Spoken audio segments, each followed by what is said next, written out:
وہ لہراتا نظر آتا ہے حزب اللہ کا جھنڈا۔ الرحمن الرحیم وبه نستعین والصلاة والسلام على سید الانبیاء والمرسلین اما بعد فاعوذ باللہ من الشیطان الرجیم بسم اللہ الرحمن الرحیم لقد من الله على المؤمنين إذ بعث فيهم رسولا من أنفسهم يتلو عليهم آياته وقال النبي صلى الله عليه وسلم لا يؤمن أحدكم حتى أكون أحب إليه من والده وولده والناس أجمعين۔ تمنائے دل و جاں ہے ثنائے مصطفیٰ لکھوں،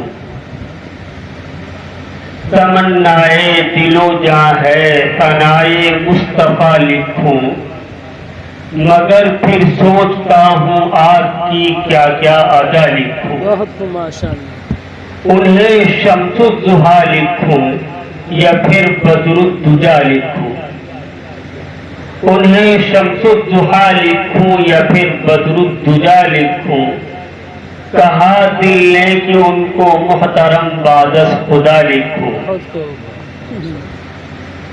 ہوا ہی جب نہیں ثانی جہاں میں کملی والے کا، ہوا ہی جب نہیں ثانی جہاں میں کملی والے کا، تو ان کو کس سے دوں تشبیہ کسے میں آپ سا لکھوں۔ بہت خوب ماشاءاللہ۔ بیاں ہو پائے گا اس سے کیا ان کے حسن کا عالم، بیاں ہو پائے گا اس سے کیا ان کے حسن کا عالم، اگر واللیل زلفیں اور چہرہ والضحیٰ لکھوں۔ کوئی جب ذکر کرتا ہے در اقدس کی مٹی کا، کوئی جب ذکر کرتا ہے در اقدس کی مٹی کا، خیال آتا ہے دل میں اسے خاک شفا لکھوں۔ سبحان اللہ۔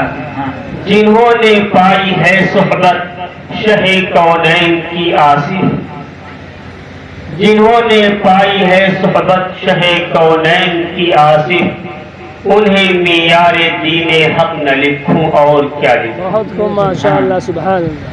معزز سامعین، محترم بزرگوں اور دوستوں، اللہ کے نبی جناب محمد رسول اللہ صلی اللہ علیہ وسلم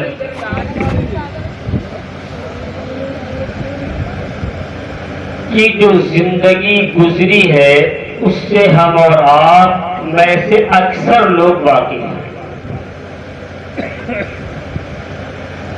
40 سال آپ کی زندگی گزرنے کے بعد آپ کی جو 23 سالہ زندگی گزری ہے وہ مشکلات سے بے انتہا بھری ہوئی ہے۔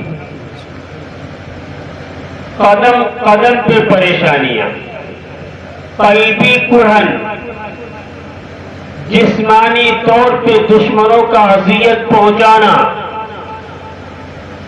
امت کی فکر میں آپ کا راتوں رات روتے رہنا، 23 سال آپ کی زندگی کا حصہ اس طرح گزرا ہے۔ روایت میں آتا ہے کہ آپ صلی اللہ علیہ وسلم کا حال یہ تھا کہ اگر آپ کھانے پہ بیٹھ چکے ہوتے اور نبی کو کھانے کے دوران یہ خیال آ جاتا کہ میری گنہگار امت جہنم میں جائے گی تو آپ کھانا چھوڑ دیتے۔ کبھی بستر پہ آپ تشریف فرما ہوئے آرام کرنے کے لیے رات کا وقت امت کے گنہگار یاد آ گئے تو ساری رات آپ کی روتے ہوئے گزری۔ تو آپ کو رونے کی ضرورت نہیں تھی اپنے لیے، کیونکہ آپ کو نہ دنیا میں کسی چیز کی پرواہ تھی، کسی چیز کی کمی تھی، اور نہ ہی آخرت میں آپ کو کسی چیز کا ڈر تھا، کیونکہ دنیا میں تو آپ اگر آرام مطلوب ہوتا، اگر آپ کو دنیا کی دولت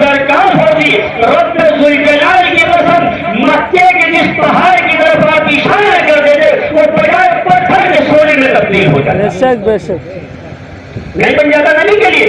تو نبی کو کوئی دنیا کی ضرورت نہیں تھی، نبی کو کسی چیز کا لالچ نہیں تھا، اور آخرت کے بارے میں کہ آپ کو عذاب الہی کا ڈر ہو رہا ہے نہیں، اللہ نے خود فرما دیا یغفر لک اللہ ما تقدم من ذنبک وما تأخر۔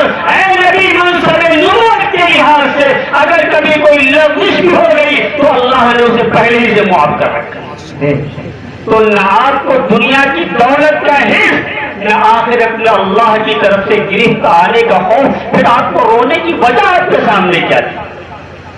پھر آپ کو کھانا چھوڑ کر رونا شروع کر دینا، رات بجائے آرام کرنے کو روتے ہوئے بسر کرنا، یہ آپ کا حال صرف امت کے لیے تھا۔ کس کے لیے تھا؟ ہم اور آپ کے لیے تھا۔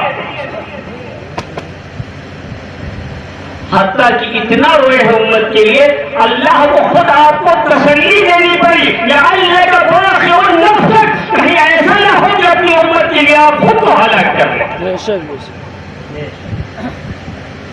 ایک روایت میں آتا ہے کہ ایک مرتبہ اللہ کے رسول کھانا کھا رہے تھے کہ جبریل امی کھانے کے دوران تشریف لائے اور عرض کیا کہ اللہ کے رسول میں آج جہنم کا سیر کر کے آ رہا ہوں، جہنم دیکھ کر کے آ رہا ہوں، جہنم میں کیا ہے؟ تو اللہ کے رسول نے فرمایا کہ آپ بیان کیجئے جو آپ نے جہنم میں دیکھا ہے۔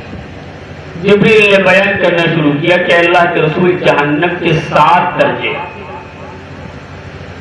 ان 7 درجوں میں جو سب سے نچلا درجہ ہے، سب سے نچلا طبقہ ہے جس میں سخت عذاب ہوگا، اس میں منافقین رہیں گے۔ منافق وہ کہلاتا ہے جس کے دل میں ایمان نہ ہو، کسی لالچ یا مسلمانوں کے خوف سے اوپر سے اسلام ظاہر کرتا ہو، دل ایمان سے خالی۔ تو وہ پہلا درجہ جس میں سب سے سخت عذاب ہے وہ منافقین کے لیے۔ دوسرے درجے میں کفار رہیں گے، تیسرے درجے میں چاند اور سورج کی پوجا کرنے والے، اور چوتھے درجے میں یہودی، اور ابلیس کا لشکر، اور 5ویں درجے میں یہودی، اور 6ٹھے میں نصارہ رہیں گے۔ اس کے بعد جبرائیل خاموش ہو گئے۔ اللہ کے رسول نے فرمایا کہ اے جبرائیل آپ نے تو بتایا تھا جہنم کے 7 درجے ہیں، آپ نے 6 کا تذکرہ کیا، 7ویں کا ذکر کیوں نہیں کیا؟ تو جبرائیل پھر خاموش رہے۔ اللہ کے رسول نے اصرار کیا تو جبرائیل نے اظہار فرمایا کہ اللہ کے رسول مجھے حیا آتی ہے کہ میں جہنم میں 7ویں درجے میں رہنے والوں کا نام بتاؤں، اس لیے کہ جہنم کا 7واں درجہ آپ کی امت کے گنہگاروں کے لیے۔ حدیث میں آتا ہے کہ نبی نے یہ جملہ سنا کہ میری امت کے گنہگار جہنم میں جائیں گے، نبی نے ہوش ہو گئے۔ جب آپ کو ہوش آیا تو آپ جبرائیل کے ساتھ اپنے کمرے میں گئے۔ جبرائیل تو آئے تھے ایک پیغام لے کر کے، آسمان پہ چلے گئے۔ اللہ کے رسول نے اندر سے دروازہ بند کر لیا۔ ایک دن گزر گیا، دوسرا دن گزر گیا، تیسرا دن گزر گیا، صحابہ میں بے چینی مچ گئی، کھلی بھری مچ گئی کہ آخر کیا وجہ ہے کہ نبی نے سب سے ملنا جلنا ترک کر دیا، نماز کے سوا کمرے سے باہر نہیں نکلتے، آتے ہیں تو روتے ہوئے، نماز پڑھاتے ہیں تو روتے ہوئے، روتے ہوئے واپس چلے جاتے، کمرہ بند کر لیتے، کسی سے ملاقات نہیں کرتے۔ اس طرح 3 دن گزر گئے، صحابہ بے قرار۔ صدیق اکبر آپ کے کمرے پہ پہنچے، سلام کیا، اندر آنے کی اجازت چاہیے، نبی کے کمرے سے رونے کے سوا کوئی آواز نہیں ہے۔ حضرت عمر پہنچے، سلام کیا، اندر آنے کی اجازت مانگی، لیکن انہیں بھی سوائے رونے کے اور کوئی جواب نہیں ملا۔ حضرت سلمان فارسی رضی اللہ تعالیٰ عنہ پہنچے، انہوں نے بھی سلام کیا، اندر آنے کی اجازت مانگی، لیکن سوائے رونے کی کوئی آواز نہیں۔ حضرت سلمان فارسی رضی اللہ تعالیٰ عنہ حضرت فاطمہ رضی اللہ تعالیٰ عنہ کے پاس پہنچے اور عرض کیا جا کر کے کہ اے صاحبزادی آج 4 دن ہو رہے ہیں، نبی کریم صلی اللہ علیہ وسلم کمرے میں بند تھے، صرف نماز کے لیے کمرے کا دروازہ کھول کے آتے ہیں، مصلی پہ نماز پڑھاتے ہیں، چلے جاتے ہیں، کسی سے کوئی کلام نہیں، کسی سے بات چیت نہیں، اور آپ روتے ہوئے آتے ہیں، روتے ہوئے واپس چلے جاتے ہیں۔ حضرت فاطمہ نے جب اپنے ابا کا یہ حال سنا تو دوڑی ہوئی اللہ کے رسول کے حجرے پہ پہنچی۔ حضرت فاطمہ نے سلام کیا۔ حضرت فاطمہ کی آواز سن کر کے نبی نے دروازہ کھولا۔ حضرت فاطمہ فرماتی ہے کہ جب میری نظر آپ کے چہرے انور پہ پڑی تو میں نے دیکھا کہ آپ کی آنکھوں سے آنسو مسلسل بہنے کی وجہ سے رخسار پہ نالیاں بنی ہوئی تھی۔ میں نے سوال کیا ہے اللہ کے رسول، کس چیز کا غم ہے جس نے آپ کو اس قدر مشقت میں مبتلا کر رکھا؟ اللہ کے رسول نے فرمایا، اے فاطمہ آج 4 دن ہوئے ہیں، جبریل نے آ کر کے بتایا کہ آپ کی امت بھی جہنم میں جائے گی، یہ ایسا غم ہے جو مجھ سے کسی طرح بھلایا نہیں جائے۔ اندازہ لگائیے نبی نے ہمارے لیے اپنی زندگی کیسے گزاری۔ کہ نبی کو اپنے لیے رونے کی ضرورت تھی؟ نبی کو کوئی اپنی جان کی پرواہ تھی؟ نبی نے اگر یہ روتے ہوئے زندگی گزاری تو صرف کس کے لیے؟ امت کے لیے، ہمارے لیے۔ تو یہ تو نبی کی زندگی کا حال تھا کہ امت سے اس قدر لگاؤ کہ آپ نے ساری زندگی ہمارے لیے روتے ہوئے گزاری۔ اس کے بعد حدیث میں آتا ہے کہ میدان محشر جب برپا ہوگا تو اس وقت تمام انبیاء کے لیے ممبر بنائے جائیں گے۔ عام لوگ تو میدان میں ہوں گے، مارے مارے گھوم رہے ہوں، کوئی پرسان حال نہیں ہوگا، لیکن انبیاء بہرحال اللہ کے چنیدہ بندے ہیں تو میدان محشر میں بھی ان کا امتیاز باقی رہے، اس کے لیے ان کے لیے ممبر بنائے جائیں گے۔ ہر نبی اپنے ممبر پہ ہوگا، سارے نبی اپنے ممبروں پہ ہوں گے۔ حدیث میں آتا ہے اللہ کے نبی اپنے ممبر پہ نہیں ہوں گے۔ پھر نبی میدان محشر میں کہاں ہوں گے؟ یہ امت اپنی سفارش کے لیے نبی کو تلاش کر رہی ہوگی، نبی اپنی امت کی فکر لیے امت کو تلاش کر رہے ہوں گے۔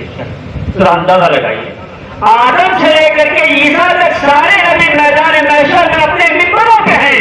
ہمارے نبی ہمیں تلاش کر رہے ہیں کہ ہماری امت کہاں ہے۔ آئے نبی کی سوچ کہ میری امت سے ملاقات ہو، اللہ کی بارگاہ میں جاؤں، اپنی امت کی سفارش کروں اور اپنی امت کو میدان محشر کی گرمی سے نجات دلاؤں۔ میدان محشر کا عالم یہ ہوگا۔ ایک وقت وہ بھی آئے گا، امت کی ملاقات ہوگی آدم سے، آدم منع کر دیں گے میں تمہاری سفارش نہیں کر سکتا۔ ملاقات ہوگی نوح سے، وہ بھی منع کر دیں گے۔ ابراہیم سے ملاقات ہوگی، وہ بھی منع کر دیں گے۔ موسیٰ اور عیسیٰ علیہ السلام سے ملاقات ہوگی، وہ بھی منع فرما دیں گے۔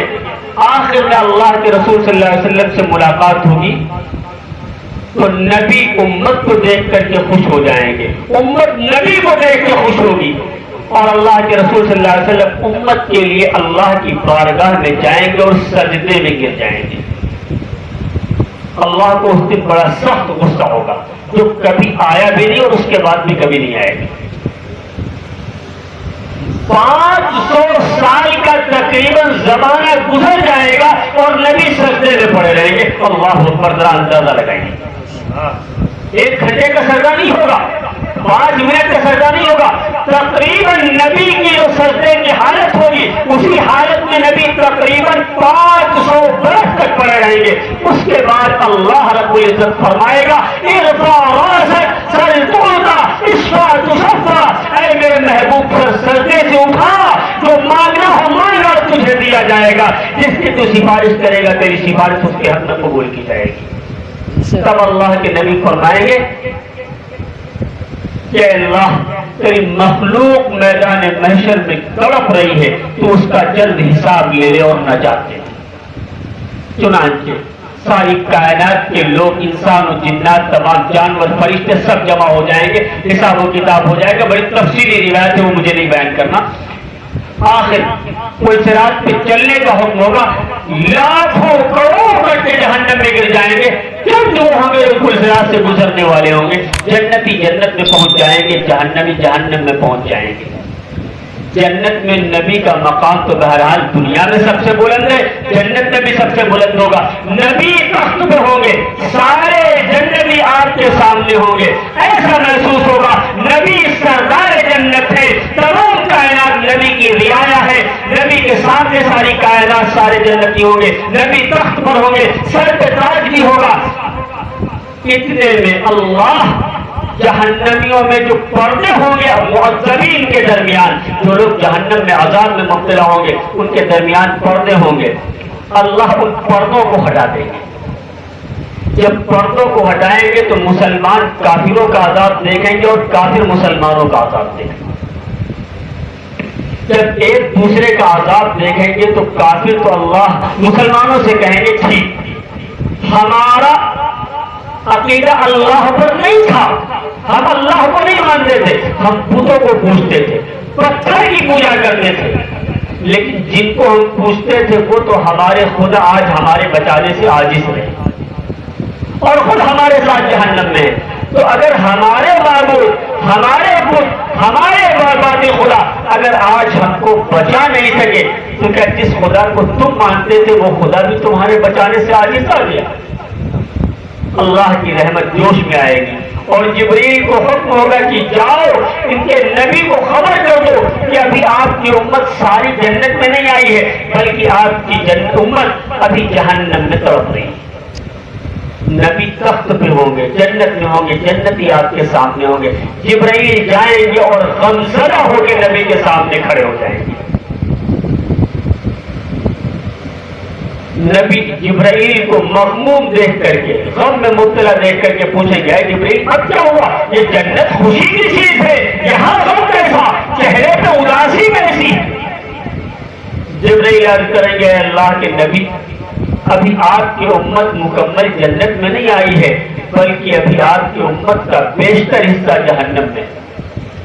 حدیث میں آتا ہے کہ نبی جب یہ بات سنیں گے ابھی میری امت جہنم میں ہے، نبی تاج سر سے پھینک دیں گے اور دوڑے ہوئے پہ اللہ کی بارگاہ میں پہنچیں گے اور سجدے میں گر جائیں گے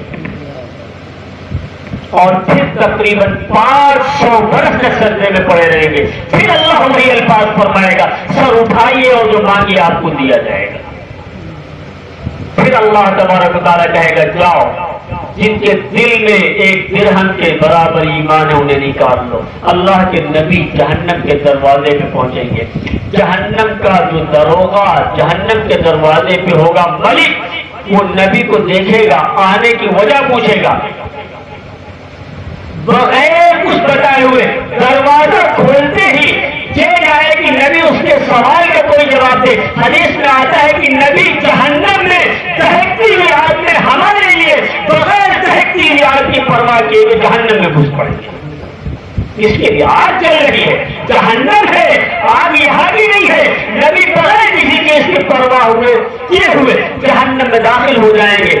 حدیث میں آتا ہے کہ جس وقت نبی جہنم میں داخل ہوں گے امت کو نکالنے کے لیے تو ہر جہنمی اس وقت راحت محسوس کرے گا کیونکہ نبی کے قدموں کی برکت سے جہنم کی آگ اس وقت سرد پڑ جائے گی.